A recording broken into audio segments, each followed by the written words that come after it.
What is up, guys? Welcome back to, you guys already know, We're back. Mini Center. We're back. It's been a long time coming. Okay. We have a special guest with us who's probably going to be a regular guest during the season. Mr. NHL Pipeline. We have Mr. Benvolio, Mr. Habs updated. And then you already know, we have Mr. Spoke Beast Center himself. Yes, sir. We're all back. You guys already know you want to know the host, Amari Scott.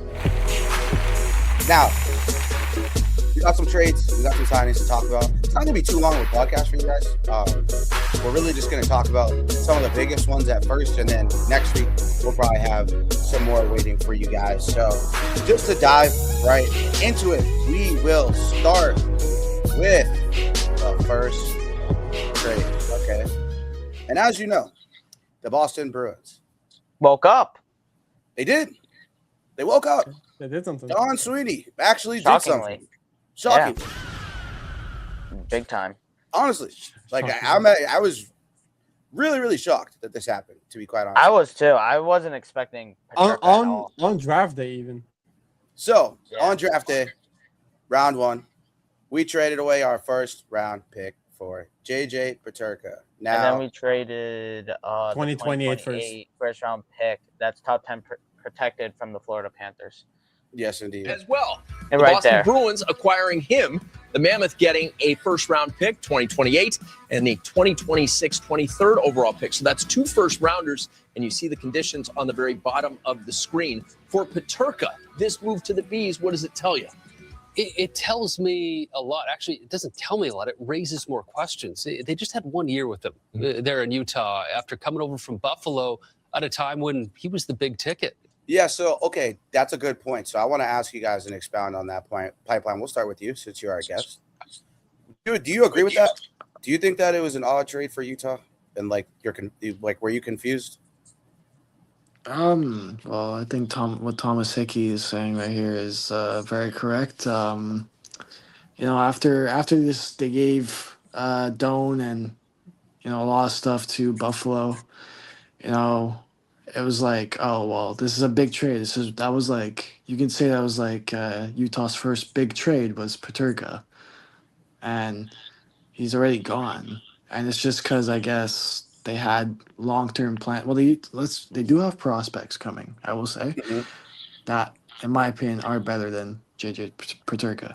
But it is interesting to see that that he's already gone. But I don't know. Maybe I'm gonna take a swing and say that maybe he wasn't getting the role that he wanted there, and both teams, well, him and Utah decided, let's just get rid of you because he's not going to be able to play a certain role there anymore because of what happened last year. Absolutely. Yeah, that's a great point. 1,000%. We'll let the video roll for the viewers. A couple seasons ago, where's JJ Paterka going to go? This guy's a 30-goal scorer. He's going to be up at that level. He hasn't hit that mark yet. So for Boston, they're trying to find that from him. There's a really elite, talented player in there with a great shot, a guy that likes to play one-on-one hockey. I look at guys like Morgan Geekie going to Boston, getting to play with David Pastrnak, who might be the most underrated playmaker in the NHL because we think of him as a goal scorer. If you can put those two together, I think you're going to see growth out of Paterka because I saw it so much from Geekie and the other young Bruins that this is a guy still on a developmental curve at 24 years old with a high pedigree. I think learning from guys like Pastrnak that play with pace, but also know little areas of the game and that rub off their teammates. I think it's going to be healthy for him. Makes sense for Boston Bruins. They needed to add more punch and goal scoring, but I think it does say something, the fact that Utah decided, you know what, we're going to move off him and maybe use these picks to either select a player or use that player to continue this charge that they had after a strong season last year. So, Spoke B Center, since you are obviously. Yes, sir. Let's go. Now, do you agree with the fact that he basically said, obviously, Paterka is a guy that should have already hit the 30-goal mark, didn't do that for Utah. Now, do you think that he's capable of doing that here on this team? I 100% think so, actually, because like he said, there's a lot of things to learn. We have a lot of players that he could learn from. And not only that is this actually works pretty well because JJ Peterka's German and Marco Sturm's German, and it builds chemistry within the coaching.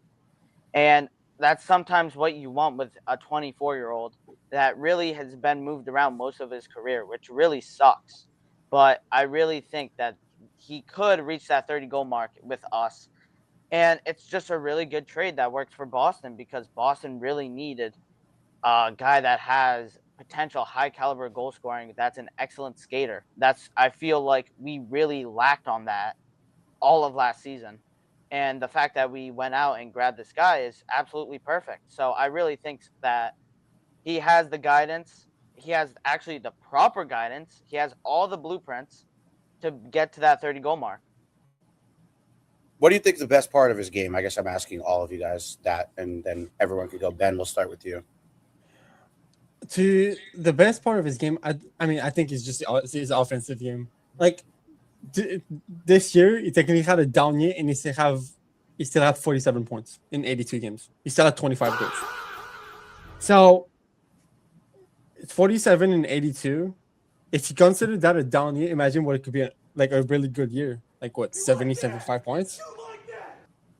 Like this is you for Boston, you're like banking on his potential, which is high. But you're banking on him to rebound, obviously, because he had 47 and 82. But when he was traded to Utah last year, he had 68. So there was a 20-point drop-off. Now you're hoping that 20 points is gained back in Boston. You probably were going to play with passion against someone. And I don't want to say geeky, but Higgins probably. It probably will be. Yeah, it probably. See, so what's interesting to me is like, I think they are just going to put him with Geeky and Pasta. Like I don't. I wouldn't be shocked. I could actually see that. Like I think it would be cool to see him play with Minton and Higgins, just because like Minton obviously showed last year, like his defensive game came a long way throughout the season, and he's also great in the dot. So like he's also probably a first center. So, and I think that's what we're going to use him as this season.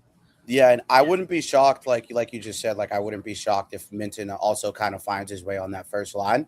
I think it's a possibility, and then at that point, you might, like, you can't really move Geeky to the second line. You know what I mean? Like you kind of have to keep him on the first line with Pasta. He's at his best when he plays with Pasta, but if you can get Minton there to kind of strengthen out that first line as far as defensively. I think defensively, that was an issue with our first line last year. As much as I love Pasta, he's not a horrible defensive player. Like, he's not bad.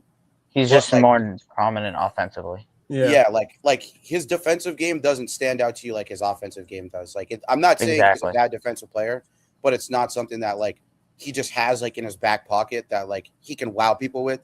And I feel like when you add a guy like Minton, like, I think that might force Geeky and Pasta to be better on the defensive side of the ice, which there's always room to grow as a pro athlete, right? Like, no matter what age you are, there's always some way you have to adjust your game. And 100%. I feel like this year, Geeky and Pasta, I would love to see more defense out of the forwards. I know we clown the defensive corps and everything. Like, I know that they suck. And realistically, McAvoy offensively has, if you look at his numbers throughout the years, they just get worse and worse and worse and worse offensively. Like, if he can get back to focusing, like, on his defensive game, I think that's what sparks his offensive game. So I love this trade. I think just because of the age. That's mostly why I love this trade. He's 24 years old. He's going to grow with Higgins. He's going to grow with Minton. He's going to grow with Kuznetsov, which I saw some clips of Kuznetsov skating with a weight plate. Like, I thought that was an interesting method, but I understood the workout. But, like, if they're working like that in the offseason, and skating, holding a 45-pound plate and really working like that right now, I think that the sky's the limit for this team. And I obviously, like, you hope to get out of the first round this year with a trade like this, right? Just because if you're expecting this guy to get 30 goals, that's clearly someone that you think is going to be a game changer. So, you know, as far as that trade, I think it's a great trade. As a grade, what do you guys give the trade? We'll start with Spoke B here, and then we'll go to Pipeline and Blank. For me, as a grade, the Bruins gave up 2 first-round picks, and then Utah gave away that pick that they gained. So, to be honest, I actually think this could be classified as an A for the Bruins. It might be a little bit of a reach, but The Bruins clearly are looking to get younger and faster, and that's what they're doing right now with Minton, Kusadinov, Higgins, and now Peterka. So if you're adding all those guys in that are all young and that will develop together, this is 100% an A. This is my point of view. That's an A. Absolutely. I know you're a Canadians fan, but you might shit on us a little bit. Nah, I won't. I won't stream you guys. Honestly, it's what you guys needed is scoring. I think you guys can say the other Boston's fans that the offense was pretty terrible and need some improvements, and Paterka's going to help that because if he plays with Pasternak, he could see like 35 goals, even maybe hit 40. He could surprise a couple people. Who knows? I'll give it a B plus.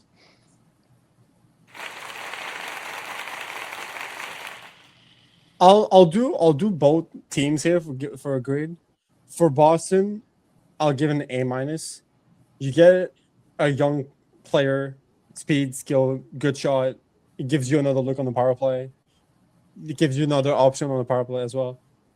So you get value there. Like he's signed for 4 more years at 7.7 per year. So this is not Lots of control. This is not it's not lots of control. It's not bad value. You get a lot here. And for Utah to flip that first round pick you got, the one this year at 23, to flip for a goalie that you've been like hunting for years and been linked to for like a good while, is good value. So I'll give that. Honestly, I'll give for Utah to get 2 first out of Puerto Rico. I'll both give an A minus for both. I'll give it an A minus for both. Now, I guess for me, you did a good job there by actually putting in both teams. Now, Yep. Spoke will go to you for Utah's grade, and then Pipeline will go back to you for Utah's grade, and I'll give my grade. What do you think of the grade for Utah? So obviously, like Ben mentioned, this is a goalie that's been connected with Utah for a while, and they've basically needed a goalie for most of their time in the NHL. I do agree with an A minus, but I think I'd probably go B plus because it's more safer. Because you trade for a draft pick and then you just immediately flip it. I feel like you could have maybe went a little cheaper, maybe added a player instead of a first round pick. I don't know. That's just me. It's not. But It's not I bad. think B We plus. should have gave him low rye. Fuck. I wish, but I really think a B plus is more like in that range because, yeah, I feel just flipping a first for a goalie that's almost, I wouldn't say unproven, but they need a goalie. I think B plus is perfect. They need a goalie. They needed a Yeah. goalie because Velma played a lot of games last year. He He's played also over getting 60 older. games. Yeah, he's So getting yeah, up there. really older. He is in his early 30s already. Yeah, 60 plus to games get- is a lot. As a goalie, it is a lot. So you Especially get for someone that age. and you get a safer option as a backup, and he's younger. Yes, the That price could is develop. the price might be hefty for now, but I think it's good value for the future. Yeah, I Exactly. think 60 plus games is just like Yes, Like I that- saw that- that. at, and I at was that like, whoa. age, because I felt like every time I turned a Utah game on, because I watch Utah a lot, when it's like getting down, time to wind down for the next day, getting up for work, getting up for everything else, like I just felt like I watched every time I watched a game he was playing, and it's like, how much more wear and tear are you going to put on him to the point where like you need somebody else? And I think that's why I give Utah an A, and I give the Bruins a B plus. Now here's why. I feel like you could have found a way to maybe make the trade more lucrative as far as like dumping low rye to try and get something in return. I'm not saying you could have gotten anything crazy out of low rye, right? Like I'm not sitting here saying you could have gotten the world for him out of there. But maybe if you added him to the trade, you maybe could have gotten somebody that's a little bit younger. Maybe you could have snagged somebody off of their team that maybe they were willing to part ways with. At this point, like the low rye experiment is over. And to be honest with you, I'm actually going to give the Bruins a B plus, and then I'm going to give the Mammoth an A, only because, like you just said, Ben, right? Like needing a goalie, and especially when Vimulka played 60 plus games, Like 64. I think I just take it 64. yeah, so 64 games, like that's a lot, especially at his age. So like you flipped it for a goalie, which spoke. I know you obviously have your sentiments about that, but I think it's a beautiful idea in terms of just like where they're headed in that direction. So for me, like I give the Bruins a B plus. I give Utah an A because they got 2 firsts out of it, and then they flipped it for a need, which they flipped one for a need, one of the picks for a need. So at that rate, it's kind of just like you got to do your best to do what you're supposed to do. And I feel like one of our needs was getting rid of Lowry. Like I think that is a necessity at this point. Like the experiment's kind of over. It's done with. Like I know he's young, but like if they're not giving up hope, like he just gets worse every year. Like I really don't know what to say. Like he turns the puck over. He can't get out of his own zone. He is horrible. He is one of the. He's like bottom. If I remember this correctly, I saw like he's like bottom 20 out of all defensemen in the whole entire league in defensive zone exits and turning the puck over in his own defensive zone. He's like bottom 20. Like that's like at that point, I get like you can keep saying he's young, but he hasn't gotten better whatsoever continuously. And like I think that's a team that Utah might have taken a chance on him because I feel like he probably would have fit better in Utah's system than here, where he's required to play defense, whereas like Utah, they're defensemen, right? A lot of them are puck moving guys, right? Like a lot of them are very skilled offensively. A lot of them do have the ability to play offense more so than defense, and it works for them somewhat enough to a point. I'm a big Utah guy, so I watch Utah a lot. So I think that he might fit their system better than this system where you're supposed to be hard-nosed and play defense first in this system. You're supposed to be able to hit people and get out of your zone and win corner battles. He is 6'4", 6'5" for nothing. I watch him go into the corner, and he's scared to get hit. He's scared to hit people. Like, bro, you are 6'5", bro. Use your frame. Use your ability to get around people with your stick and to steal the puck in the corner or fight and get a battle going. I watched him get shoved around too much. And I thought that could have been a perfect opportunity for a team like Utah where they might have taken him for someone they felt like on their roster doesn't fit their roster, and or maybe if they had a defenseman in their pipeline that they could have given us.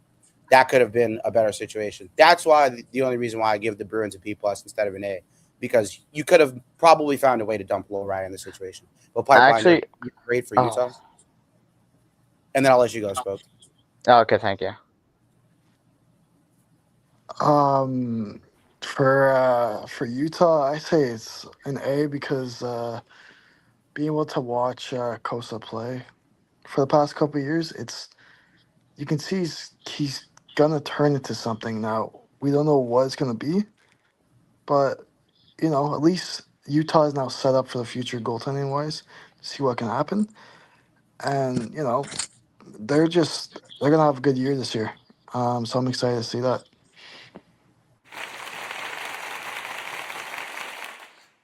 I wanted to add on to I actually wanted to say something about your Lori take.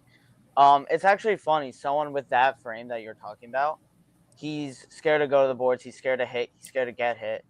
But if you look at a former Bruin named Torrey Krug, who was 10 times shorter than him and smaller than him, he did almost everything he could defensively. Sure, height fucked him up and his knee fucked him up. But that type of player had the exact mentality to play. All right, body on the line. I'm gonna hit this guy. Showed it off in Game 1 at 2019, I think, or 28. One of those years. I always mix them up. But I just wanted to say, like, someone shorter than him literally has done his job perfectly, and the fact that someone that's taller than Torrey Krug that can't even do that is really embarrassing. It's beyond embarrassing. I just wanted to add that in. Absolutely. And obviously, like, that's somebody that you want to look for as a blueprint. But now, the one question I will pose is, what can we get out of him? I know you guys obviously know more about a little bit more about trades than I do, as far as like prospects and other stuff, like and picks. Like, what do you think we can get out of him at least at that point? Maximum a second. Maybe a third or a second. I don't know. Maximum? I mean, it's better than just holding on to him. It's just better than holding on to him. I'm fine with whatever return it is at this point. I don't like watching him play hockey. Only exciting thing he has is his wrist shot that he barely showcases. His showcases it once every like 15 games, and it's boring. It's not boring. It's really fun to see him shoot, but it's just boring to see like, all right, he has 2 good shots one night. It's going to be absolute dog shit the next 14 other games. So it's just so I don't care what we get in return, but I could see maybe a second or a third. That's fair. I feel like yeah, I would say that as well.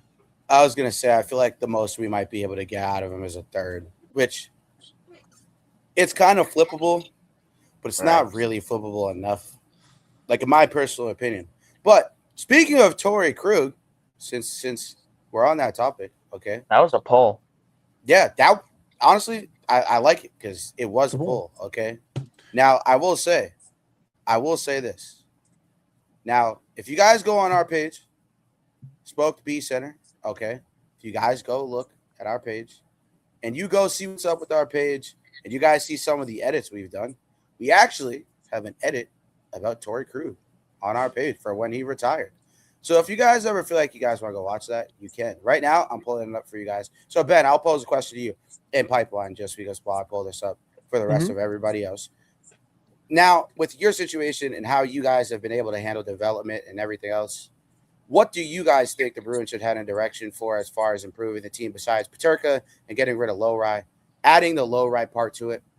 When you guys have the blueprint, which obviously the Canadians have the blueprint because you guys obviously made it all the way to the Eastern Conference Finals, if I'm not mistaken, right? Yes. So now with this team that you've built, making it to the Eastern Conference Finals, what can the Bruins look to do to maybe get into the same direction? Just develop Blurry. That's like every team. Yeah, I know.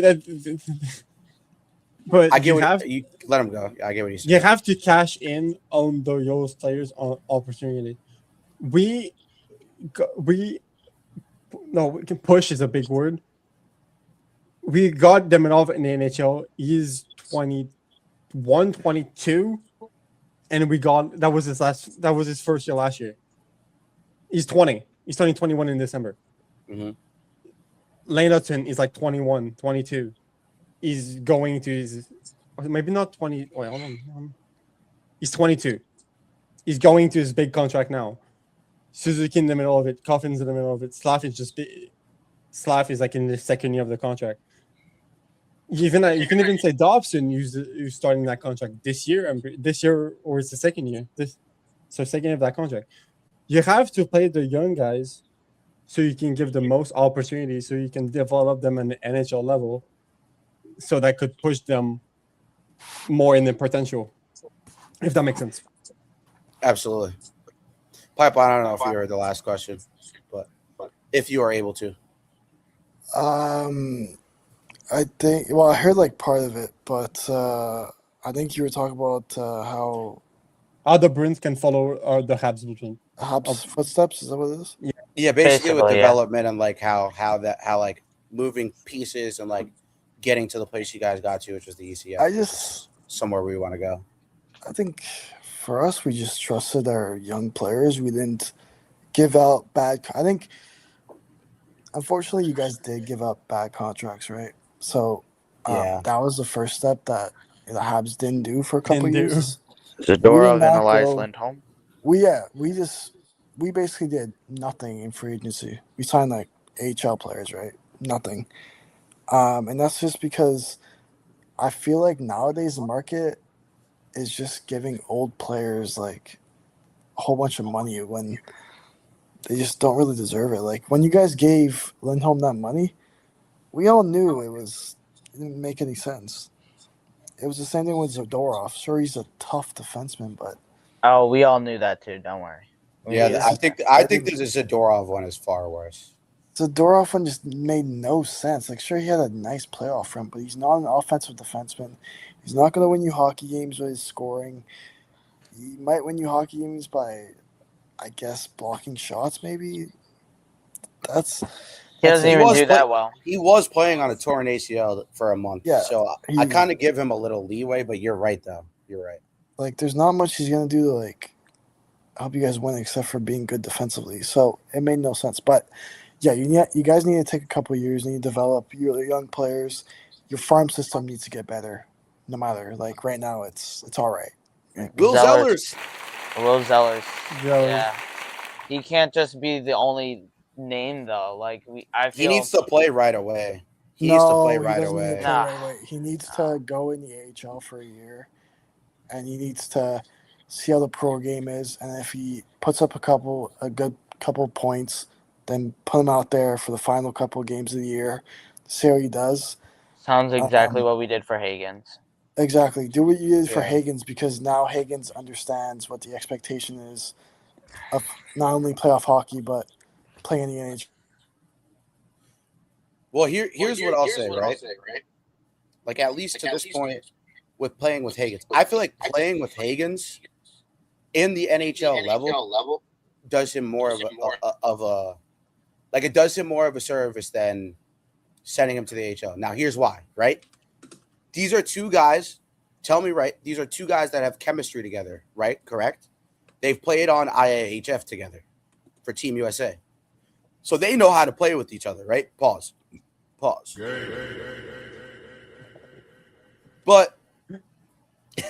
pause. That was great. That was crazy. Pause. Oh my god. That was crazy. Pause. I'm sorry. But they know how to skate and play hockey together. Right? Now, you look at that situation, right?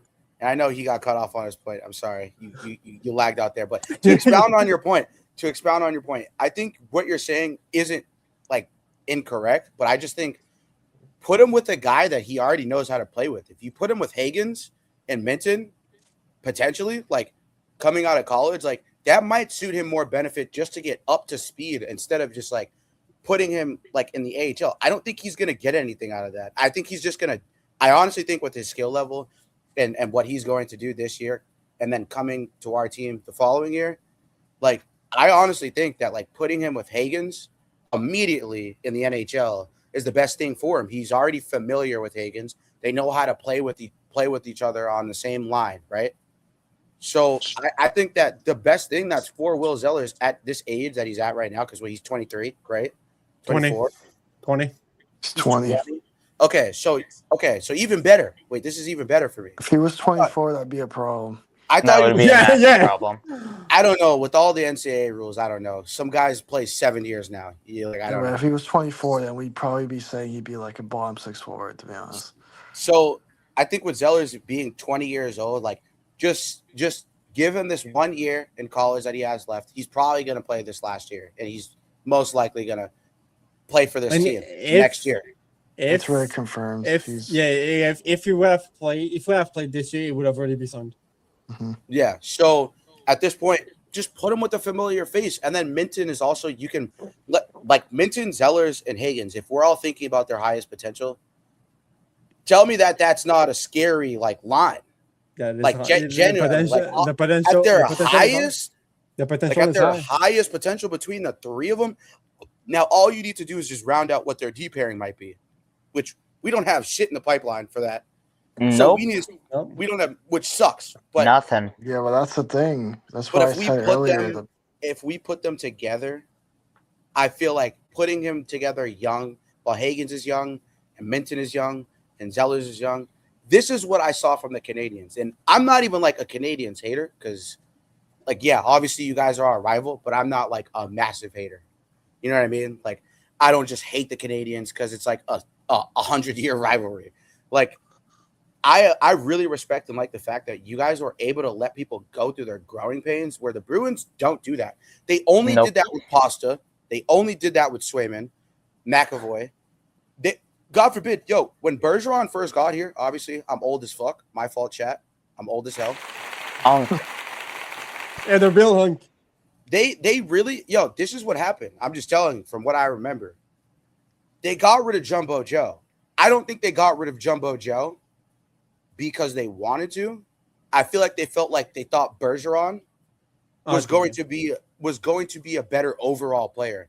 Now, Bergeron offensively is not what Jumbo Joe is, right? Like Jumbo Joe, if I'm not mistaken, he's put up 90 to 100 points multiple times, or at least 85 to 100 multiple times. I've seen Jumbo Joe put up like 90 assists, 85 assists in a season. So for me, And that's not even with us. From the time you left the Bruins, it went 92, 114, 96, 86, 89, Yeah, 70, so basically what he 77, said, yeah. 40, 76, 65, 82, 50, 36, 51, 31, 20, and 10. Yeah. So I mean, offense, the 20 and 10 out with the last 2 years, it was not even in the Sharks anymore. right, an offensive monster, right? Yeah. That was great. Of course, as the time goes by, the decline, you see the decline. Right. But And that still proves your point. right, exactly. So, I think we thought that Bergeron was going to be a more effective player because they let him play. They let him play. They let Tim Thomas play. They let a bunch of other guys play. Andrew Ference, Zdeno Chara. They let And we these won a guys cup. play. And we won a cup. And that's why I think that 2011 Bruins team, there will be no team like that ever we're going to see in our lifetime that will win a Stanley Cup. I think people have compared that team to Florida, but this is why I say Florida is different. I have a stupid comparison. No, but I've seen people compare Florida to the 2011 Bruins when they won that first cup a couple years ago. And I don't like the comparison just because okay, Barkov was your Bergeron. That's fine. That's a very good comparison, right? That right there is okay. Two of the best defensive forwards we've probably ever seen in our lifetime collectively between the four of us. And then, but who was our Matthew Tkachuk? It's not, I guess, Not Marchand. I guess, but that's but I think Yeah. I think Kachuk's a better hockey player than Brad Marchand. Yeah, no, he is. They know both what I have mean? the same role, though, I believe. Exactly. It's just the role. Whereas I don't think Marchand at the time, he was a rookie. And then you have Tyler Seguin, right? Which they said was Carter Verhaeghe. And I didn't like that because Seguin was a rookie and he was off and on at certain times. I found myself watching Carter Verhaeghe. He's one of the most underrated players on that Panthers team. I don't think Seguin was that underrated. Carter Verhaeghe was maybe the most clutch player on that team, honestly. Maybe other than Sam Bennett. Would you say Sagan as a rookie would be Lundell? Yeah, maybe Lundell or Samoskevich? Yes, Samoskevich. That was the first name that just came to my mind, but I wasn't so sure. But yeah, Samoskevich or Lundell, whereas they can pop in for moments. They'll be there in moments. They might not give you a full 7-game series of domination, but they'll pop in for 3-4 games and give you a couple moments. I remember Tyler Seguin was struggling all the way up until that Tampa Bay series. Then that Tampa Bay series, he just took over. Honestly, for 2 straight games, he just took over. It was insane. And that's why I don't like the comparison because I think that Bruins team, they had Marchand and Seguin, 2 rookies who were unbelievable. And then you had Bergeron, who he just entered his prime in the best of his ability. Marchand, right? He was a fucking rookie. Then you had Tim Thomas, who never had a season like that ever. Was Krejci on that team? Yes, of course. No, he was. And guess what? At that time, Krejci had the record for most points in a playoff run with 23. Yo, at that time, comparison. And then we had Sean Thornton, who everyone says he's an enforcer and that was all he was. No, he could play. He could score. Yeah. He could stick in. He could play. He wasn't just a guy who's going to go out there.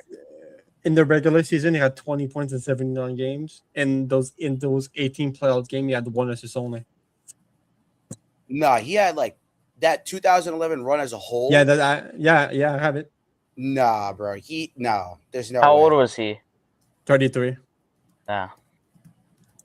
No, my comparison of the 2011 team, I feel like this is kind of stupid, but I feel like if you guys watch Moneyball, I feel like this type of team would be a perfect fit for a Moneyball type of scenario.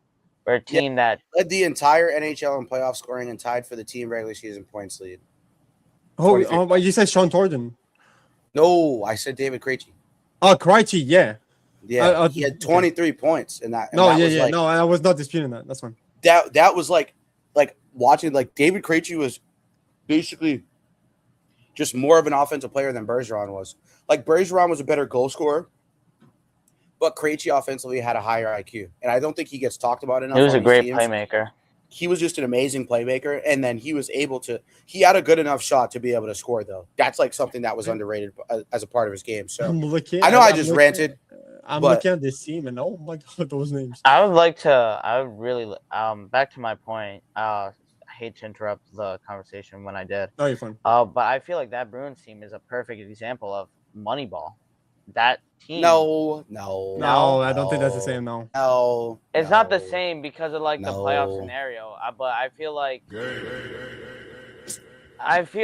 with the players, like they didn't have a crazy payroll. They just developed players, and the players got the job done. No, I think they knew what they were doing. Like this is when Don Sweeney was under Pete Chiarelli and Cam Neely's wing, right? Oh, that's right. All right, never mind. And all they were fishing for, and I'll tell you this, all they were fishing for was the right combination. And that fourth line is the best fourth line, in my opinion, in NHL history. Daniel Paille, Gregory Campbell, oh my God, and Sean Thornton. That's the best fourth line I've ever seen in my life. They're going to go out there and bang on you. Pause. They're going to go out there and fight you, but they can go out there and put up goals on you. They're going to go out there and forecheck. They're going to go out there and back check. They're going to go out there and fight in the corners and get out the zone. Fun. That line was just like the best all-around fourth line I've ever seen. So that's why I don't like the Florida comparisons, because Florida's fourth line will never touch the Bruins' fourth line. Never. And yes, I think the third line is somewhat equal. And the first two lines, obviously, Florida kind of got that in terms of comparison to the 2011 team. But I think the Bruins have been chasing this fever of the 2011 team for 15 years. Like they'll catch lightning in a bottle, something like that. For 15 years. And that wasn't even lightning in a bottle. The thing is I think they're trying to do the same thing. And hockey has shifted so much. You're just never going to see a team like that ever again. Like, you're just not going to see a team. And I think that Don Sweeney and Cam Neely have absolutely tried to chase that for a long time. But to move on, William Eklund was traded to the Ottawa Senators. Now, this is a little bit of an interesting trade. I thought it was actually a sudden trade. I didn't really necessarily agree with it because I'm also a Sharks guy. Shout out to the Celebrini jersey coming in. But I also got my Xavier Edwards jersey, Smoke. So we locked it. My boy. We locked it. Hell yeah. That's my boy. But yeah, Eklund traded to the Senators by the Sharks for a number 9 pick in the 2026 draft, which, if anyone can explain, because I don't want to be the only ringleader here, who did they end up picking at 9, chat? Keaton Verhoff. Which is great pick. Insane. Great pick. I thought this was a great move. Obviously, I'll give my sentiments after I read this, but I'll let you guys go after this. William Eklund was traded to the Ottawa Senators by the San Jose Sharks on Tuesday of June 23rd, 2026. The Senators also received forward Kasper Haltinen and the rights to forward prospect Brandon Svoboda. Thank you, you French fuck. For the number 9 Whatever pick in the he 2026 NHL draft, which Ottawa acquired from the Florida Panthers on Sunday in the trade for forward Brady Tkachuk. Holy shit. I don't know how we didn't add that one, but we will talk about that one the next podcast. Sorry, chat. We apologize for being gay. But anyways.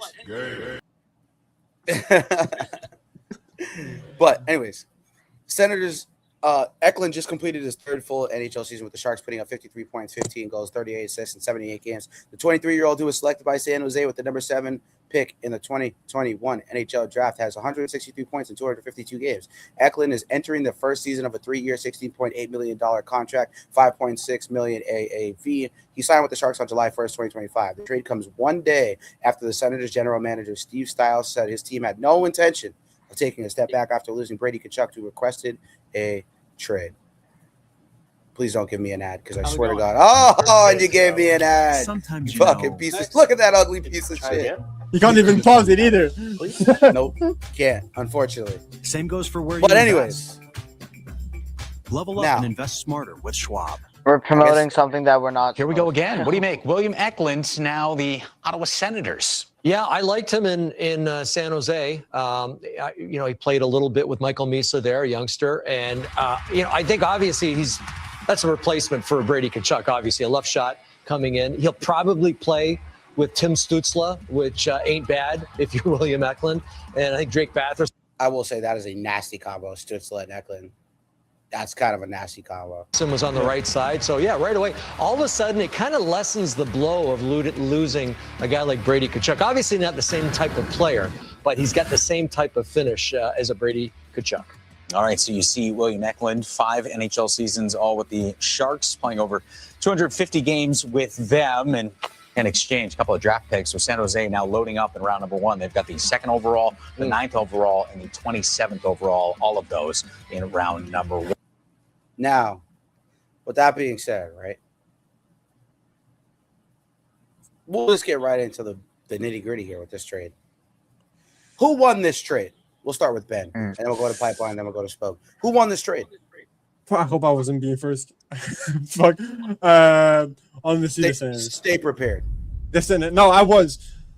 I just need a bit more time to think. The Senators. The Senators did. Because not only you get Eklund, but you get 2 prospects, and one of them being kind of close, and like he's in the pro level already. But you move the 9, which is maybe you can consider a bit of an FT price, but you get Eklund as a replacement for Brady Tkachuk. No, he's not gonna play with Eklund's not gonna play with Stützle, and you get Altonen and Svoboda on top of Eklund on the 9. I think the Senators come out on top here.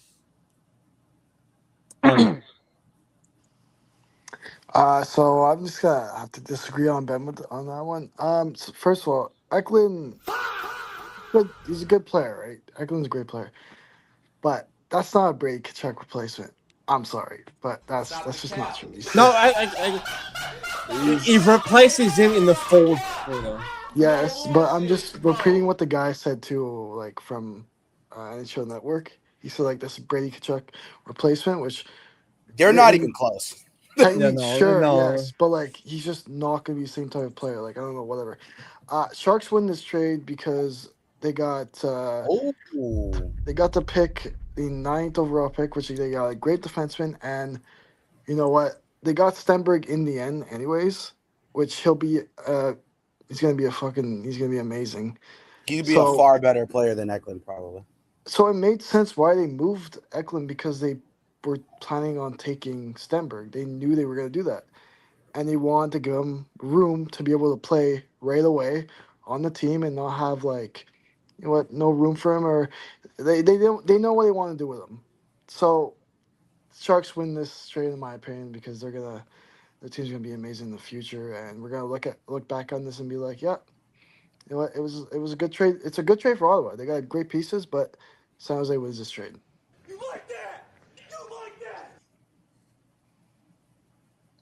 Yeah, Ben, I'm gonna have to disagree with you as well. That's fine. I'm sorry, man, but that's dude, fine. Eklund is nowhere near the type of role that Brady Tkachuk had on that Senators team at all. But going off of what Pipeline said, dude, the Sharks literally just got one of the best players in the draft, and they also just got another great player. They went band for band with all their picks this whole draft. And moving on from Eklund also gives up. Which also, if anybody's watching, make sure you go watch From the Nosebleeds. Okay? Yeah, that's right. Make sure you go. These 3 run From the Nosebleeds along with Next Gen Prospects who couldn't be with us here today. But make sure you guys go watch that, because then you'll understand the band for the draft. I'm sorry, but keep going. Exactly. So they literally capitalized on every pick they had. And moving on from Eklund also just makes another roster spot, for an upcoming player, and it just makes sense. So I really think that the Sharks won this trade.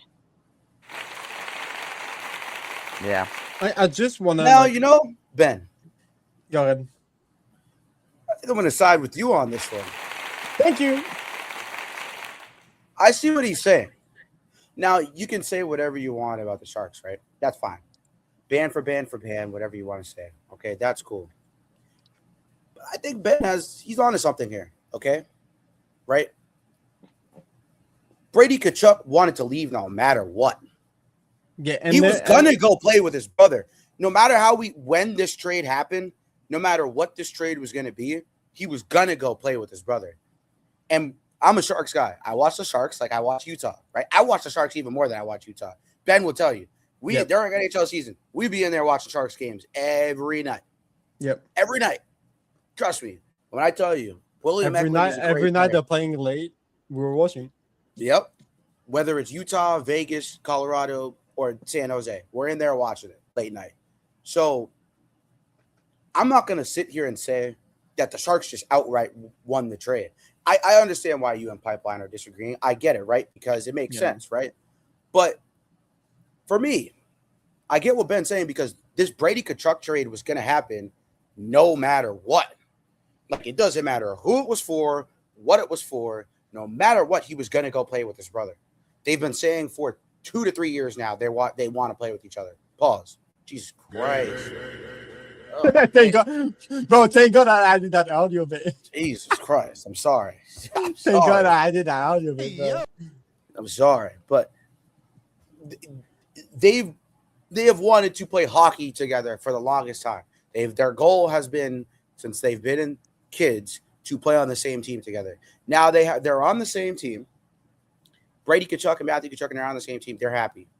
But what Ottawa got out of it, that can't be ignored.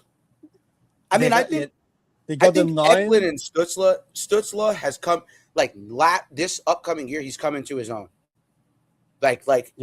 We really saw what Stutzla was capable of last year. We also really saw what Eklund was capable of last year. Put them together on the same line. I mean, bro. I'm just saying, like, I don't think it's just outright and I don't agree with what the analyst said about him being close to Tkachuk, or that was weird. I didn't get that because Eklund and Tkachuk, that was an air ball. Yeah, that was an air ball. That part was an air. Everything else made sense until he got to that point. But for me, it's I think the Senators win this trade. I think they got the most they could possibly get out of Brady Tkachuk. And I'm just being honest. Brady Tkachuk isn't his brother. You can say whatever. Yeah, you can say whatever you want, but he's not his brother. So now playing with his brother, he's just and on Florida now, he's just going to be a lot better player because he's on a better team. But the player that we thought Brady Tkachuk was supposed to be, I don't think he showed everything in Ottawa. I don't. And I'm a big Tkachuk brother guy because obviously I'm American. So I'm a big believer in both of them. And these two led us to an Olympic gold medal. I'm cool with that. That's fine. But at the same time, we could be having a different conversation if Nathan McKinnon actually scores that goal. We could be having a different conversation if Jack Hughes doesn't find himself on the left wing alone. And I know there are moments, but we're at this point when you come to these terms with these trades, sometimes you just got to nitpick. And I think Ottawa, they came out winners of this trade because you got a player who's Eklund's young. I know he's not old. He's young. You know what I mean? He's 25, 26. He's still 23. Oh, even young, even better. Even better. Because they said he was drafted in 2021, right? So yeah, he is 23. I assumed he was a little bit older. But the Sharks did a good job of letting him play and develop. And now he's going to a team in Ottawa that is looking to – they made the playoffs last year, if I'm not mistaken. So Ottawa did, yeah. And got they did. Yeah, they did. So now you're looking at a situation where you get another great offensive player, and yeah, you might lose Brady Tkachuk. But putting Eklund and Stutzla together, or maybe even just spreading out the depth, with that roster that they already have, I see what Ben's saying. I'm gonna have to agree with Ben on this one, man. Honestly. And if you look at the whole perspective of it, what Ottawa got for Brady was the 9th, the 25, a first in 29, which was conditional, and a second round pick in 27. And they got the Florida got 25 for trading Samoskevich to Seattle. Mm-hmm. But now you flip that 9 to go get Brady, but now it lands. But to for Brady, but now you flip him for Eklund. It's good business by Ottawa. Mm-hmm. It's not only Eklund. It's Eklund and 2 prospects, and one of them is already playing in the pro. So you have to take that in consideration. That's just me. I agree with Ben. I think that's Altonen Ottawa. Alternate had 35 points in 69 games in the American Hockey League last year. At 21 years old. I mean, I agree with all that. It's just It's not like an outrageous Ottawa win. Like obviously it's no, close. yeah, absolutely. But I'm gonna give Ottawa the edge because The edge, exactly. If when you I get- had, if when I you had look- the option to say both teams are winners, I would. yeah. But But if you look, You gotta pick at the one whole, winner. if you look at that whole aspect, I think it's Ottawa that comes out on top. Of like if you pick a team between San Jose Panthers, San Jose, Florida, and Ottawa, I think I pick Ottawa here because it's good business. yeah, I feel like when you said You that can't even they consider- also get 3 other prospects, Yeah. or 2 Two. other prospects. I apologize.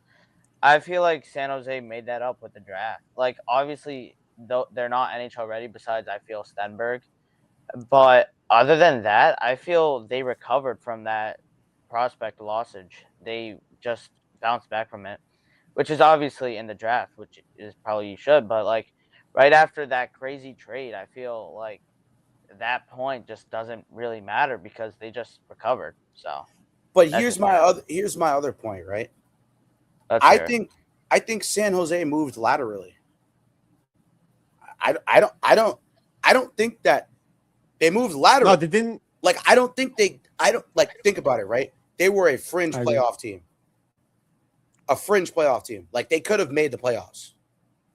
Yeah. Maybe not easily, but they were fighting. Because- They were very, very close. All the way up until the last 2 weeks. They were very, very close. So you move laterally. I mean, Eklund was a guy who helped you get to where you were last year. That you traded him away, and maybe they might just be focused on the future. I don't know. That might just be the case. But now you move laterally. You might not make the playoffs again now. I know you're relying on Stenberg, right? Which amazing player. I probably, if I was Toronto, if McKenna wasn't a homegrown Canadian, they might have picked Stenberg. Like if McKenna was like American, I don't think like or Swedish or Finnish, I don't know if they would have picked him. Stenberg, I think, is more of an NHL ready player to play right now over McKenna. And I think just looking at it like Toronto, it's just the right pick for Toronto just because he's homegrown Canadian kid. You put him with Matthews, you put him with Nylander, whoever else, Nyes, Nylander.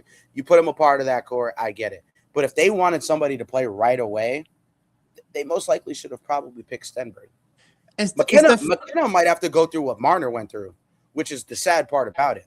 I don't think Stenberg would have had to go through that. He's bigger. He's more physical.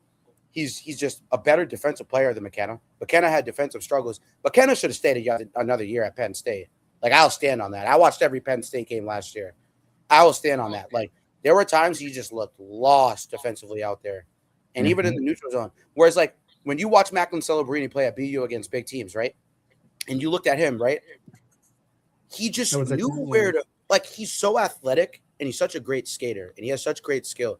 But he just knew where to be on the ice at all times, right? And I was watching a film breakdown, like a 30-minute film breakdown on YouTube about Celebrini, him on the Sharks in his first year. He's always in the right place where he's supposed to be and making plays without the puck. I didn't get that feel from Gavin McKenna. I got that feel from Stenberg, though. Like, when you watch his, like, I got that feel from him. And he was just more physical and was more willing to drive the net. Like, McKenna got pushed off the puck a lot of times in the NCAA. McKenna wasn't willing to back check a lot of the times. And I'm not saying McKenna's a bad player by any stretch of the means. I'm not saying he's not capable of being worthy of the number one pick. That's not at all what I'm saying. But if we're splitting hairs, like, Stenberg could have gone one if they wanted someone to play right away and make an impact. And, like, I just think, like, the Sharks took Stenberg, and I get it, right? And you gave up Eklund. That's fine. But you could have probably kept Eklund and still had Stenberg and kept that as part of the core. And that's where, like, I think Ottawa wins this trade because you snag a player, you're a playoff team, and you're taking a guy who helped them get to a fringe playoff situation. Now, I see your point now. This only just makes you better. It doesn't make you worse because now you just took somebody from a fringe playoff team and you're already a playoff team. So now this guy is going to know what his role is and where he needs to go and what he needs to do because he's going to be with Stützle. His job is going to be create. And Eklund is a decent defensive forward.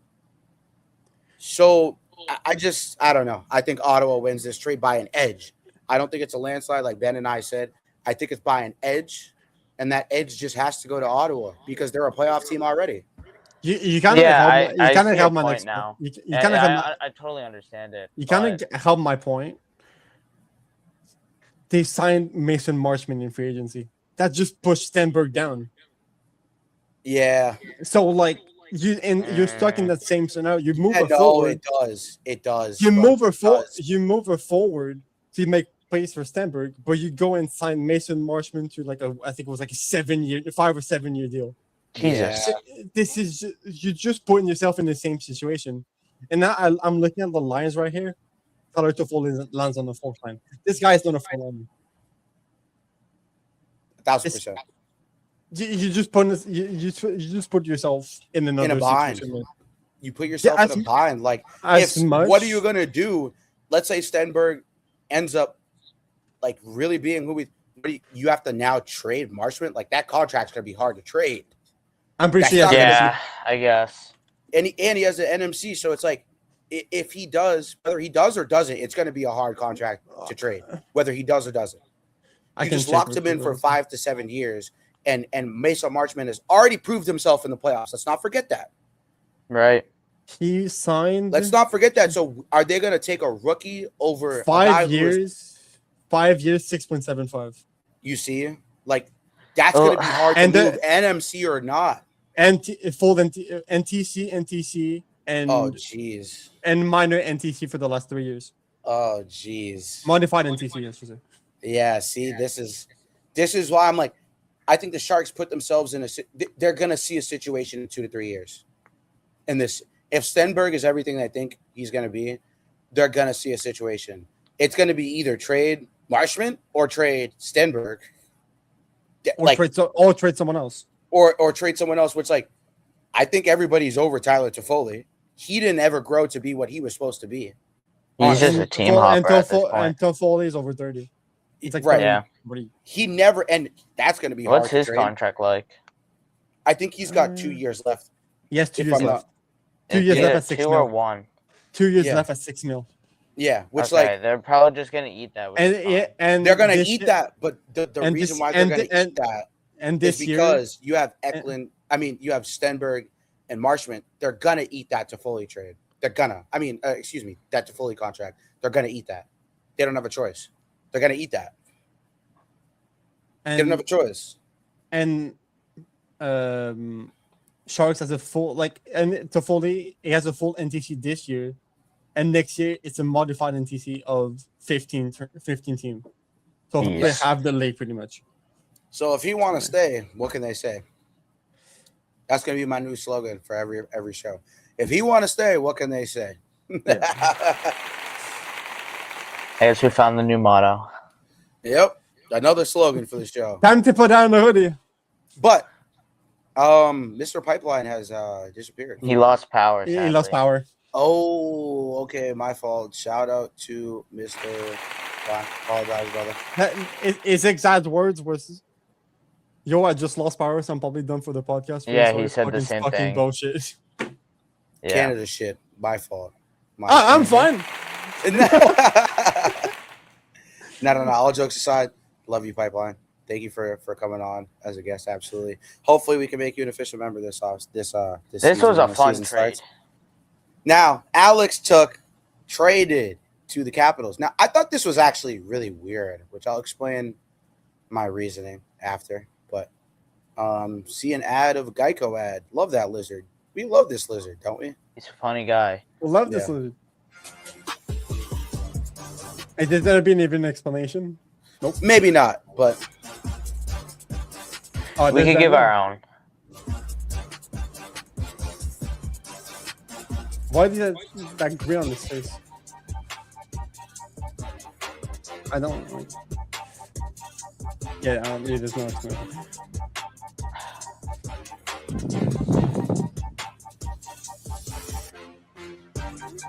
We had I'll go on after this. Now we had talk about this the several teams part. We had talk about this 2 nights before the trade happened. So we were like, oh, what contract is he gonna get? Oh, he wants that amount of money. It's who's gonna get that contract? Who's gonna sign him? Well, Capitals did. Ben, let me ask you a question, Ben. Yeah, go ahead. And I'll ask you, Spoke. I'll ask you the same question here. Of course. What the fuck is Washington doing? What the fuck is Washington doing? I'm just being dead honest. 8 years, 84 million, dude. 10.5 per year.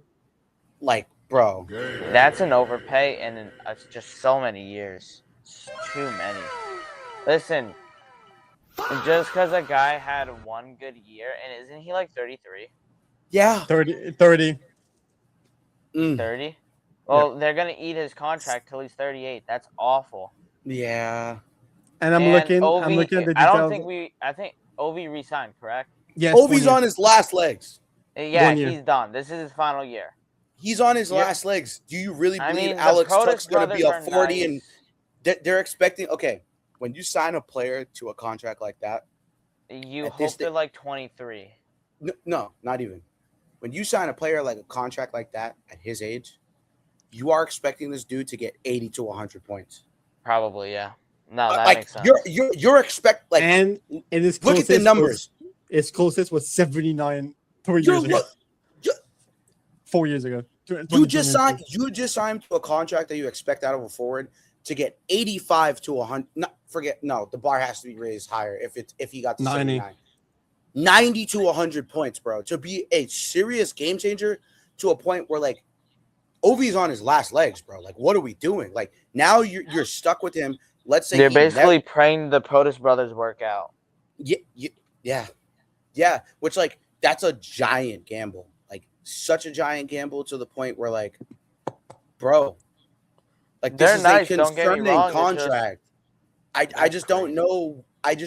He has a really good agent because I just don't know what Washington is doing. But anyways, to pose the next question, right, about this, like, where do you see the Capitals being? And as far as the rest of the trade, like, how would you grade this trade for all the teams involved? Okay, I'll let you go first, Ben. Go ahead. So, for the Capitals, honestly, where I see them being this year, I'm looking at the lineup right now. The offensive four is ridiculous. First off, Jesus Christ, their defense, I don't see like a lingering problem. Bro, you have Vincent Dearnay, the second pair, who you paid over $4 million, by the way. So, so that on the like that defense might be weak, but it was serviceable last year. Yep. It worked even though they missed the playoff. Right. And that goaltending, yes, you have one of the best goalies in the league in Logan Thompson. But their backup is Sheldon Lindgren. And you have also Rasmus Sandin injured right now. Well, I will say he's out winning ACL injury. That goalie tandem is underrated. Yes. They're underrated. I don't disagree, but Lindgren has the his barriers are behind him.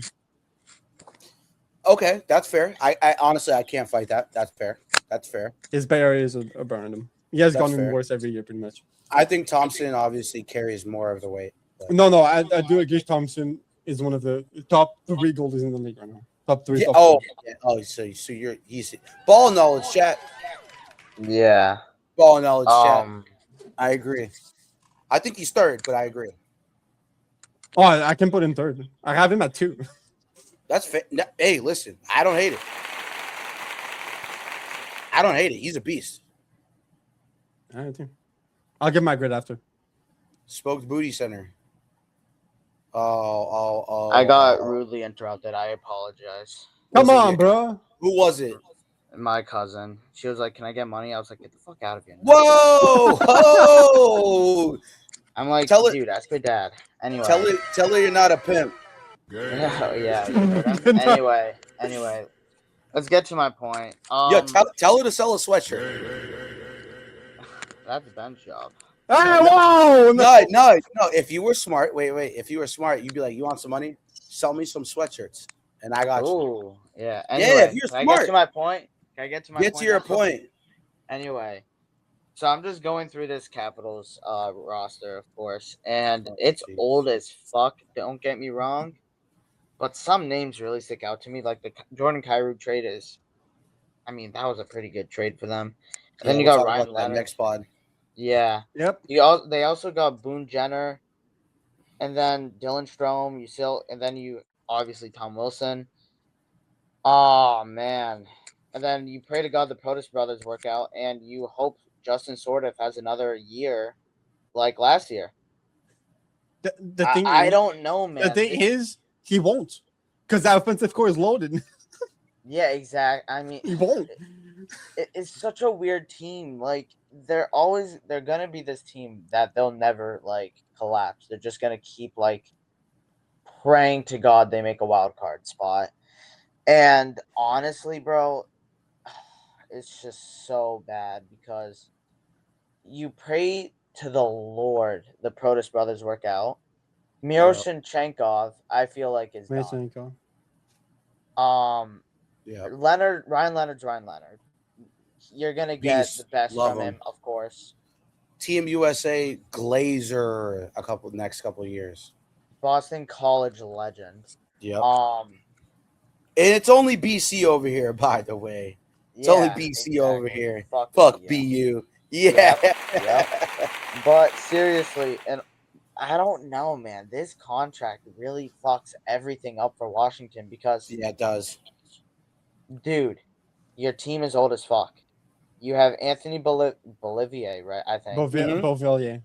Whatever the Canadian I knew what said. you meant. Pierre-Luc Dubois, Boone Jenner, Ovi, of course, Wilson, who's not much younger. He's coming off one of his best seasons, though. So Of course. I won't necessarily rule him out yet until he has a bad season. It's just like, dude, it's such an old roster, and like adding Tuck to an 8-year deal to your team that I don't think will ever get moved. You're just getting older. You're not like getting younger. You're just progressively getting older. And we obviously have the blueprint for hockey right now. It's young players. Skilled That's forward. what gets you places. Look at the Canadians. They've gone places right now. I don't know what the Capitals are doing with this. I'm sorry. Yeah, I really don't. They're just getting much older. Sabres won this trade by far. I'm sorry. Even though they got a third and forward, they didn't resign. And I think they got David Camp as well, right? Yeah, it's David Camp and a third round pick in 27. It doesn't. But at the end of the day, it doesn't matter because you moved on from a guy. You could say this could be like another Brad Marchand situation with the Bruins. They didn't want to re-sign him, and so they traded him. Yep. Exactly. The pick hole. I don't know if you're done, but I'll just say my point. I wasn't done, but it's okay. I'll just say my point. Go ahead. My fault. Yeah. Go ahead. No, you're fine. This is basically a Brad Marchand trade 2.0. The Sabres didn't want to give him the years or the money, so they just shipped him off to a team that's apparently willing, that did give him the money and the years. Yeah. So, this is another Brad Marchand 2.0 trade, and Sabres win this. The thing for me. Hold on, real quick. Ben, give me 1 second. Okay, look, chat, if you are watching right now, I need you guys to do me a favor, okay? Ben, hit the sounds for me if you can. I got you. While this happens. You guys need to go on our website and please go check out our shop, right? The shit's been booming lately, okay? It's been booming lately. You can get a Patriots hoodie. You can request your own logo, okay? Whether you're a Bulls fan, whether you're a Raptors fan, whether you're a Canadians fan, a Leafs fan, an Oilers fan. Anything. You might even, you can even get CFL teams for you Canadians out there. You got to help Ben out here because Ben's over here. He's a little too shy. We got to get him involved, okay? So, guys, go and request whatever you can if you want to. Please, you got Celtics hoodies. I just had a friend order a Celtics hoodie the other day. You got Red Sox hoodies, okay? For all my Boston people. You got Canadians red, okay? Canadians white. All right? Flyers. Emmanuel, because you obviously spoke. Right here. Yes, sir. Bear State limited edition. This one right here is a limited edition one. This will only be up here for so much longer. Just go and get that, okay? I might need go one and get that. Low-key fire. Yeah, that Bear State one's by fire. the way, guys. Cheap Two prices, piece. amazing quality right here. B logo. Bay State Media crew neck. You want to see? Look, you see the front side. It's got a B. Now look at the back side. Giant B on the back side. I have one of these. I literally have these clothes in my closet. My buddy actually bought one. He So, loves it. and also, if you look behind me, as you can see, there's a vintage T-shirt, white T-shirt, and the white hoodie. You guys can see that right behind me. So, if you guys go on our website, you guys go check this out. We apologize for the ad in the middle of the show, but we need to get you guys hip. Okay, you can request whatever logo you want on the front side of this B logo. That's right. And look who's that. Who is that? Who is that, chat? That is Mr. Habs Updated, Mr. Director of Hockey, Ben Bolio. Go buy his T-shirt. This is on the website. You guys can go buy it. You guys can even request Habs Updated on your own sweatpants. Okay? You guys can go request that. Now, with that being said, too, also, NHL Pipeline, who was here earlier for us, you can go get his T-shirt right here. You do. You do.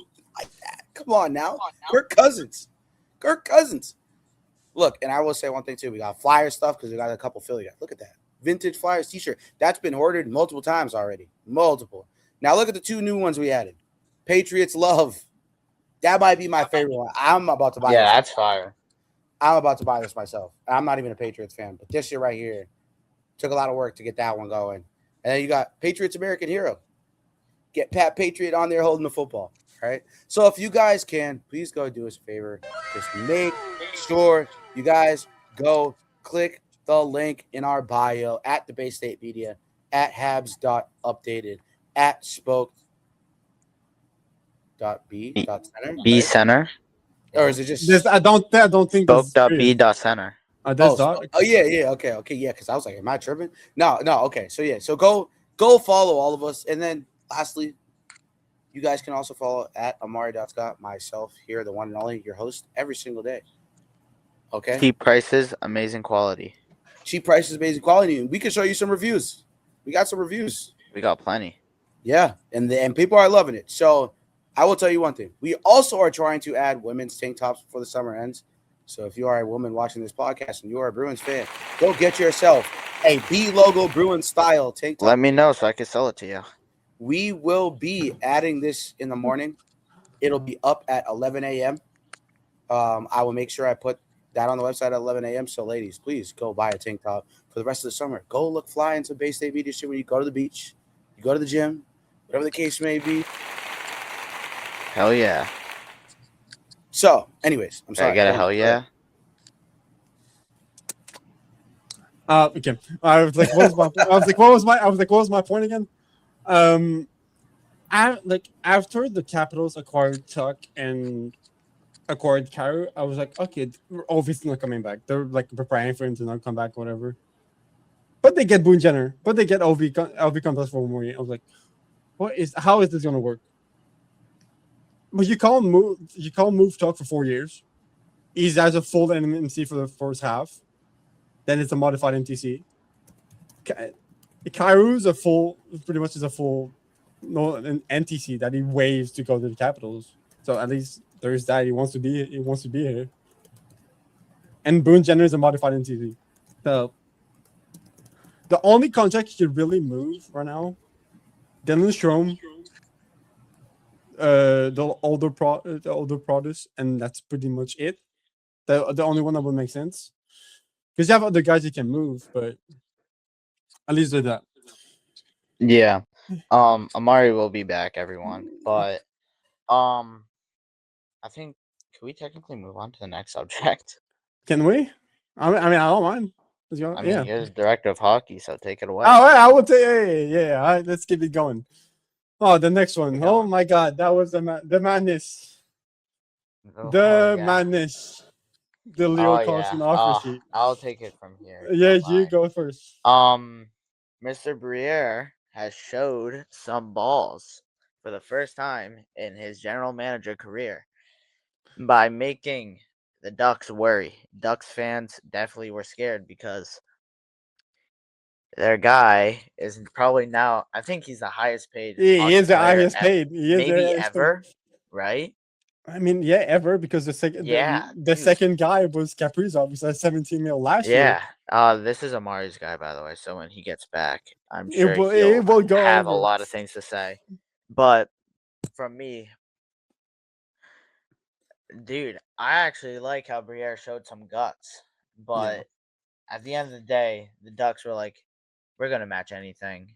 Doesn't matter. We have, I think, 31 mil, something like that. I They think had more in they cap. had And they they were had like, huh? they Go on. had but they had like, because I'm trying to do some math real quick, because they also signed Bentukov Oh, to that's right. a That's right. to a That's another seven guy I'd like to a for the to a Bruins to offer.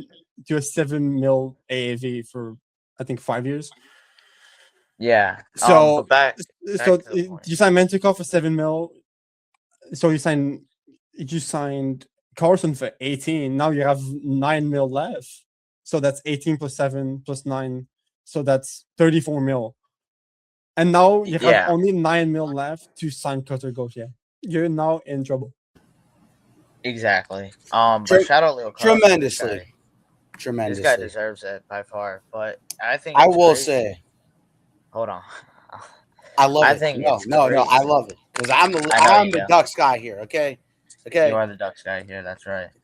So you have to match this offer sheet. You can't do anything else. You can't let it walk for absolutely nothing. You can't. They would have gotten 4 first, but it's like, bro. But it's like you're counting on one of those 4 firsts to be him.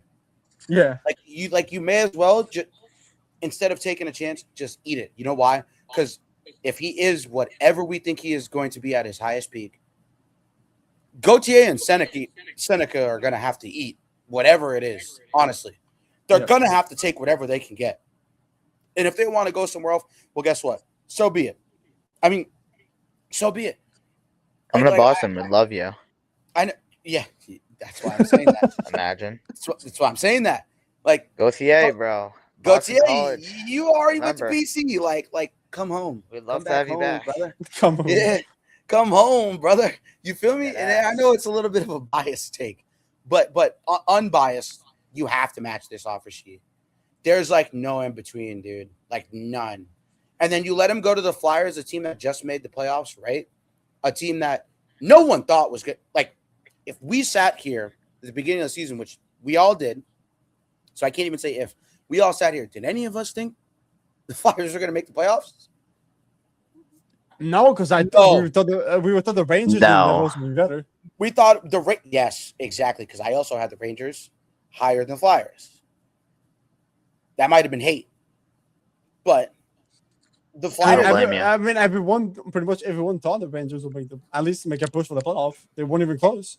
And at this rate, what can you do, right? You look at this situation, right? The Ducks had no choice. They had zero choice, and like you have to do this. There's no like dancing around it. There's no, we could have done this and that. No, you're not replacing Leo Carlson, because let's say he goes somewhere else and he brings the team farther than he brought the Ducks. You are going to be regretting that for the rest of your life. And I think that the Ducks made the right decision by matching the offer sheet, because you can't just let him go. And yeah, okay, you would have gotten 4 first, but you have to take years to develop all of those picks. The thing yourself is, back from where you were. That's really what it is. The thing is, they could have moved those picks for a player. They could have, but you're okay. And then who though? Yeah, the question is who. Yeah, exactly. The question is, like, you're gonna go through every roster and just try and fleece a team for you. You're gonna have to trade 2 of the picks for one player and then the other 2 for another player. So realistically, that's going to have to add up to the production level of him, and they're going to have to be the right fit. That's like too much work to even think of that. Like, might as well keep the guy that fits right now. Just pay it. There's no like, and I think they did the right thing. Just pay it, bro. Like, I understand, right? So 18 million annually, had 67 points. He also missed some games though. So I had him on my fantasy team. So he also missed some games. Leo Carlson is staying with the Anaheim Ducks. The center signed a 5-year, $90 million contract with the Ducks on Thursday, that being July 9th, 2026. They matched an offer sheet tendered to the 21-year-old center by the Philadelphia Flyers on July 3rd. It was kind of an offer that I think everyone should sign, Carlson said. When you see that number, it's hard to say no. my team, they understand too completely. They would have done the same thing. Yeah, The right. contract. Yeah, the contract has an Right. AAV of 18 million, the richest in NHL history, which, based on his potential level, if he reaches his potential, it'll all be worth it. We are very happy to have Leo under contract for 5 years. Ducks general manager Pat Verbeek, former NHL player, for those that don't know. We have viewed Leo as a franchise player since the moment we met him prior to the 2023 draft. He's a character person on and off the ice. Leo is viewed as a top player in this league, and it was always our intention to match any offer sheet. Yes, sir. Anaheim had until Friday to match either the offer sheet or allow Carlson to join Philadelphia. If the Ducks had decided not to match the contract, they would have received 4 first-round draft picks from the Flyers as compensation. We understood this outcome was possible when we made the offer. When we made the offer. Flyers general manager Daniel Briere, former player who whacked the Bruins in the playoffs, coming back from a 3-0 deficit. All three. While, Yeah. or 03. I apologize. Yeah. While the result isn't what we hope for, our goal does not change. We remain committed to pursuing every opportunity that will strengthen our team and continue to build towards becoming a consistent and perennial contender without sacrificing our future. Carlson set the NHL career high in goals, assists, and points in 70 regular season games for Anaheim last season. He also had 11 points, 4 goals, 7 assists, and 12 Stanley Cup playoff games. It was an offer that 99% of people would sign too. It's a pretty simple answer. I really wanted to be here, though. I really wanted them to match. I want to be an Anaheim Duck. Selected by the Ducks with the number 2 overall pick in the 2023 NHL draft, Carlson has 141 points, 61 goals, 80 assists, and 201 regular season games over the 3 seasons. He completed a 3-year entry-level contract he signed on July 12, 2023. Carlson was the second player to receive an offer sheet this season. On Wednesday, the Utah Mammoth matched the 1-year, $4.775 million contract given to forward Barrett Hayton by the New Jersey Devils on July 2nd. I think from the day that we drafted him, we viewed him as a cornerstone piece of our rebuild, and that hasn't changed, Verbeek said. Leo and I have a great relationship. I think that this whole thing has been worked through. My feelings for Leo hasn't changed since the day that we drafted him. We've got the business at hand taken care of, and just the both of us are looking forward to building off the season that we had last year and towards winning a Stanley Cup. You're proud to select Leo Carlson, and all of a sudden you're looking at a superstar in Anaheim. My number 1 favorite player to watch right now is Leo Carlson. Great concept, What a move by Carlson. What a goal from Leo. And guess who got it? Number 90. My goodness. Back to the forehand, he scores. What a goal. Now, with my GOAT re-signing, where does this take the Ducks? That's the real question I'm going to ask you both. Where does this take the Anaheim Ducks? In financial issues. Yep. Eat my fucking ass. No. I mean, he's not wrong. In all reality, I am not wrong. Eat my fucking ass.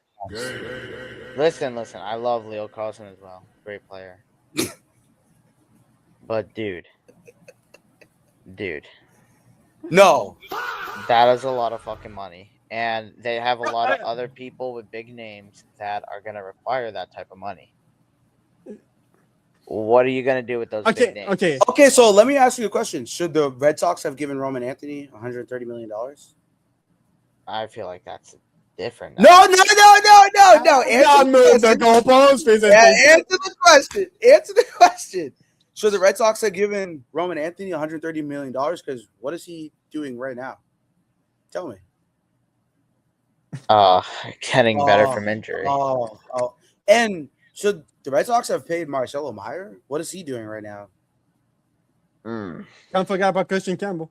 And then let's move it to football. Right? Did Jared Goff deserve his contract when he was young? Did he? I'm not a football guy. I'll let Ben answer that. Okay. But I do agree with you. Let me give you some context. Some of these other guys have been carried by the product around them, right? Leo Carlson is the product, brother. Yeah. He's the product, brother.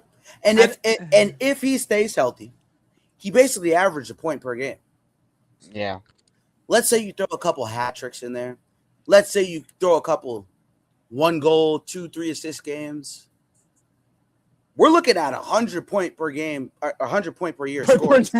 I'm sorry, 100 point per year score. It's getting late. That's what it is. Are we not? He had 67 points in 70 games.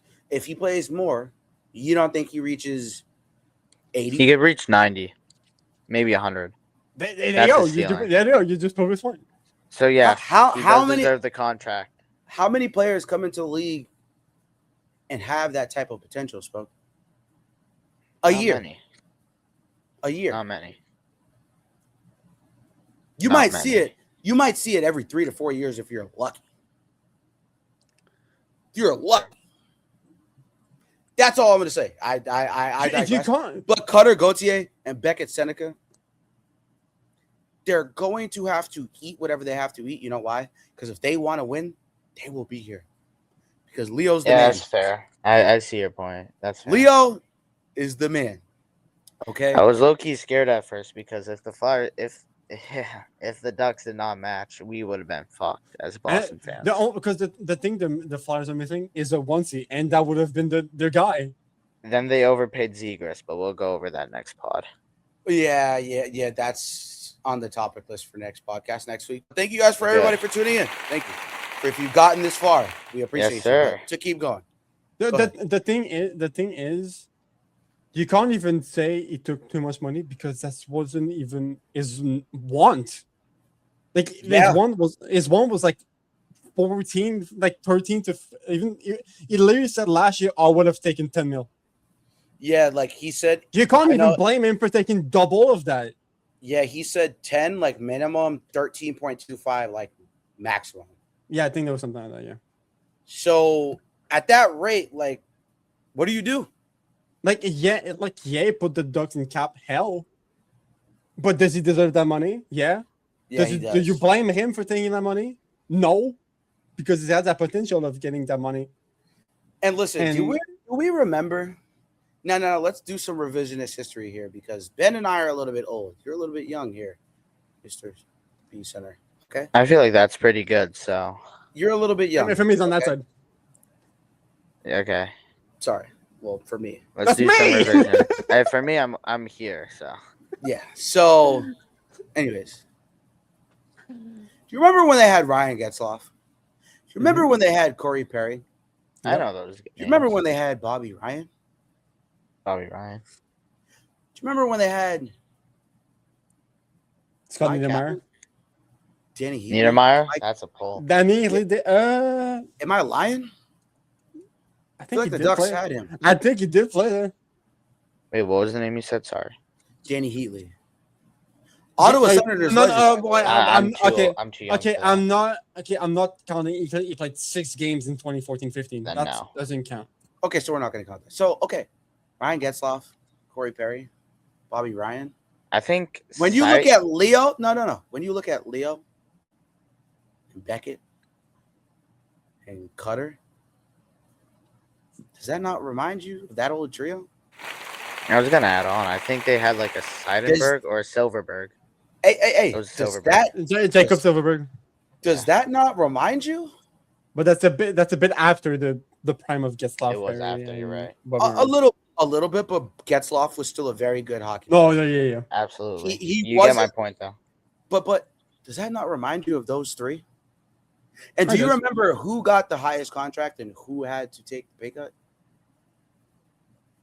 Yeah. Who was it? Getzlaf was on the highest contract. Yep. Corey Perry and Bobby Ryan took a pay cut to go win. Yep. This is the same situation now. And Cutter been here before. Another Cutter has to do the same thing. Cutter is Bobby Ryan. Or no. Cutter is Corey Perry. I was about to say. Bobby Ryan is Beckett's. Yeah, because Corey Perry was absolutely disgusting on the Ducks. Cutter is Corey Perry. Beckett Seneca is Bobby Ryan. They've been here before. They already know how this should go.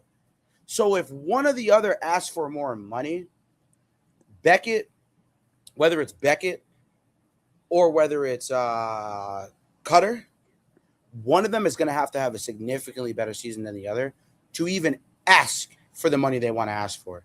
Whereas Corey Perry and Bobby Ryan were doing the same shit on the same team. And Getzlaff is the ringleader and the leader and the captain of that whole thing, which Carlson is already the captain. The advantage that Seneca has, he has 2 years of that left on his contract. Well, Cutter doesn't have a contract right now. Seneca has the advantage. You can those 2 years to get that contract. Well, Cutter has to get it right now. If the Ducks are smart, they're gonna wait together and wait. Just wait. They're gonna wait. They probably will. They're gonna wait. I'm not worried. They're gonna and whatever you're paying Leo, which is 18 mil right now, right? AAV 18. If Cutter wants to win, he's gonna stay. Honestly, if he wants to get paid, he's gonna stay. Because who else is gonna pay him a bad team? He's just gonna lose. He might not even give a shit maybe about winning. You never know. He can't even get offer sheeted anyway. So even if he can't get offer sheeted, right? He's gonna have to stay regardless of the situation, probably most likely. Then Seneca, he's gonna have to have such an outrageous season for teams to even look in his direction to do anything. Realistically. Yeah. Yep. So I don't think this is a horrible move. You have to take what you can get. That's just where I stand on that. Oh yeah. That's fair enough, yeah. Honestly. But now the Ducks just have to deal with the Cutter's Cody situation and somehow get the money to work. yeah, exactly. It's all about money with those two, Seneca and Gauthier. But like I said, Seneca, he has a contract this year and next. It's not in 28, 29 that he's on. So extension will be next year. Okay. At the minimum. So July That's 1st fair. at the minimum next year. Okay, so yeah, he's got time. So he has 1 or 2 years under to get that contract. Now, with that being said, Deserved. last topic No, of the night. Connor Another Bedard deserved contract. signs a 5-year, $75 million contract with the Blackhawks. 21-year-old center led Chicago win points each of the last 3 seasons. The center, who turned 21 on Friday before July 20th, 2026, had 75 points, 30 goals, 45 assists, and 69 games for the Blackhawks last season. The number 1 pick by Chicago in the 2023 NHL draft. Bedard has led the Blackhawks points each of his first 3 seasons and has had. I'm just trying to think. I'm just trying to think the goals. point total. Oh my god, I didn't think it was that close. Yep, 120 assists in 219 regular season games. So 219 games with 203 points. He's basically a point per game scorer, almost damn near. He won the 2024 Calder Trophy, but as the NHL Rookie of the Year after he had 61 points, 22 goals, 39 assists in 68 games. A restricted free agent, Bedard had been eligible to sign another contract with Chicago since July 1st, 2025. See, he went the smart route because he waited another year before signing that contract. And he had 75 points in 69 games this year. Yep. So he proved that he wanted that money, and he did. Now he's getting that money after playing another year, thankfully without contract for the next year, which now absolutely. This is what Seneca should do. Obviously, Seneca and every Seneca and Bedard are not the same player, not the same. He might, yeah. I think Seneca is talented, but Seneca's not gonna. There's levels to like him and Bedard, if that makes sense. No, he's gonna get like 8-9 mil. Well, Yeah. most likely. Obviously, it's a relief and nice to get it done for myself and for the team, but I don't think there wasn't any stress involved with it. Bedard said on Monday that we both know it wasn't going to happen to take too many calls or meetings to get it done. So obviously, very happy to get it done though. I think it came to that pretty quick, and both of us, he and the team, feel pretty good about the length of it. I think you see that more with maybe the 5-year deal coming out of the first one. So I think we were both comfortable with it. I'm happy where it ended up. Of course. The Blackhawks announced July 8th that Bedard will miss the start of the season after having surgery on his left shoulder. If you guys saw that video, he crashed it in the fucking. It was really bad. It was bad. I mean, the Prayers dangers up, of playing 'cause that's hockey. scary. Yeah, the That's dangers very of playing scary. hockey. It's feeling good, Bedard said. Obviously, almost 2 weeks from the surgery now, and just kind of grinding and doing anything I can to hopefully make it as good and as speedy as I can. Obviously, still pretty early, but it's feeling good. So just kind of day by day. He missed 12 games last season after sustaining an upper body injury while taking a faceoff with 1 second remaining in a 3-2 loss to the St. Louis Blues on December 12th. Then Blues center Braden Shen went in for a stick lift and knocked into Bedard, who fell backward to the ice. He was grabbing his right shoulder as he headed to the locker room. Though he played all 82 games in 2024-2025, Bedard missed 14 games the previous season as a rookie from January 7th to February 14, 2024, with a fractured jaw sustained in a 4-2 loss at the New Jersey Devils on January 5th. Connor has continuously defied our expectations since being drafted and has quickly established himself as an elite player in the NHL. General Manager Kyle Davidson said Saturday of that week, he utilizes all aspects of this game to not only be a consistent threat, but to make the players around him better every time he steps on the ice. Connor's strong work ethic and determination to always improve his game has set an extraordinary standard for our young core, and we're excited for the incredible impact he'll have in this next chapter of Blackhawks hockey. Bedard also addressed the possibility of receiving an offer sheet from another team, like Anaheim Ducks forward Leo Carlson, whose offer sheet by the Philadelphia Flyers earlier this season was eventually matched by the Ducks, resulting in a contract with an average annual value of $18 million, which we just spoke about. I mean, I'm very happy with the amount of money I'm making. It's a lot, Bedard said. I just think with that, obviously, the offer sheet's different as well. With a team trying to take a guy, it's going to be a different value. For me, that didn't change anything. I was thinking, like I've said so much, Chicago is kind of really the only place I want to play. Just seeing the growth of our young guys and just how good of a group we are in the room and how tight it is, how much fun we have. I'm very happy to get this deal signed and just focus on the team. And excited to get back and get going. Now, with this signing, I know you guys both said it's well-deserved. I know we're at that point. What do you think Connor Bedard will be in this NHL? Season or in general? Like ceiling? He's got a lot of weight on his shoulders here in the Chicago team that is still building. I mean, if you go ceiling, obviously the floor, he already broke the floor, so there's no point going there. But if you look at the ceiling, he had 61, 67, and 75 points in his first 3 years. So, like we said, 203, 219. So, I think the ceiling is breaking that 100-point mark. Obviously, which is hard to do with the teammates he has, unfortunately. But when he breaks that 100-point mark, that's when I think we're really getting him, we're really get him going. Because now this year he's going to be playing with most likely Frank Nazar and Patrick Kane. Love that, by the way. So you have good guys around him. You have to surround him with the right guys. He's breaking that ceiling 100 point. Yeah, that guy. Showtime. Patty. Showtime back in Chicago. But yeah, you just surround him with good teammates, and he's breaking that ceiling, which I believe he will do in this contract. Obviously, in the next 2 to 3 years. Even the fact that he's starting this year on the injury list, that will slow him down. I don't think he will quite reach the 100. But if he plays a full year in 27, 28, that's when he reaches that. I think that when I believe he will reach the 100-point mark. I agree with all that. I just have one big concern with Bedard, and as you can what tell, you should say is right now, and I know we're in the middle of the podcast, but look at what he's wearing. Do you guys see that? You guys see that college? Go buy a sweatshirt on our fucking website. Go get that Emmanuel sweatshirt on our website. You're going to be the most stylish wherever you are. And they may not even know it's Emmanuel College, but go buy that hoodie with a light blue dog on it, with a light blue lettering. Go buy that, John. Make sure you guys go do that, okay? Please and thank you. yeah, my microphone just fucking died on me. You're good. You sound great. You sound great. Hold on. Wait. No. Yeah, no. You sound great. No, How about now? Stop now.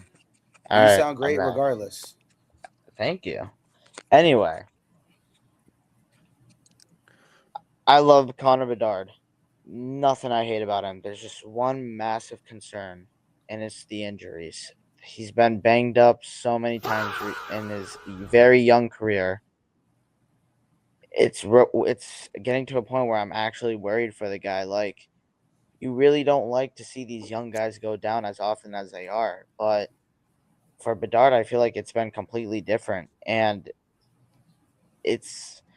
yes, money's deserved. Yes, he could break 100-point ceiling. Yes, he's the focal point for this Chicago Blackhawks rebuild. Can he stay on the ice? That's the main question because of how many injuries he's been through. It's scaring me because I'm a huge fan of his. I don't want to see him go down like a route like that because this guy has so much potential. He plays amazingly, skates awesomely. Everything is perfect about Bedard.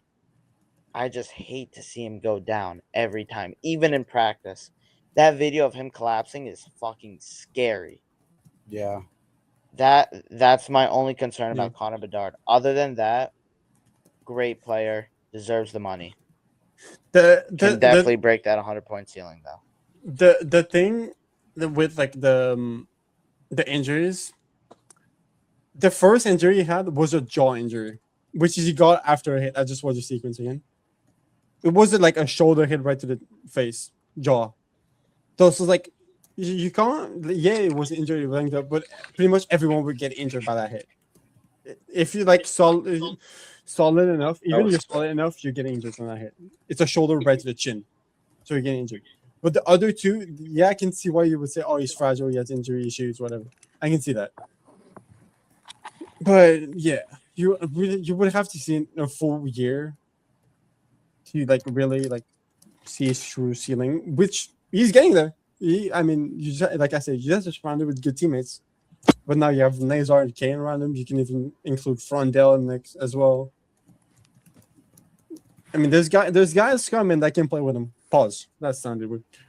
It's just I'm just concerned because I think he's been injured and he's missed significant time on the ice. And honestly, a young player like him need those NHL reps. It doesn't matter how many games you play. Every game matters, and it just moves you and it keeps you getting developed, and it just sucks, man. Unfortunately. Yes, I mean, that's why I'm like concerned about this like injury bug he's getting because I don't want to classify him as an injury-prone type of player. But honestly, if he keeps going down this route, you might have to, and that's my only concern about it. Yep. I mean, yeah. Great episode, everyone. Great episode. Thank you guys for returning to the Spoke Be Centered. Thank you guys for joining us on the ice. The Bruins best bear with us every episode. Spoke Be Centered. The NHL's most coveted team analyst of the most prestigious franchise, and our director of hockey, Ben Bolio, and myself, the host of the team everyone fears and has tears playing against, Amari Scott. We will see you next week.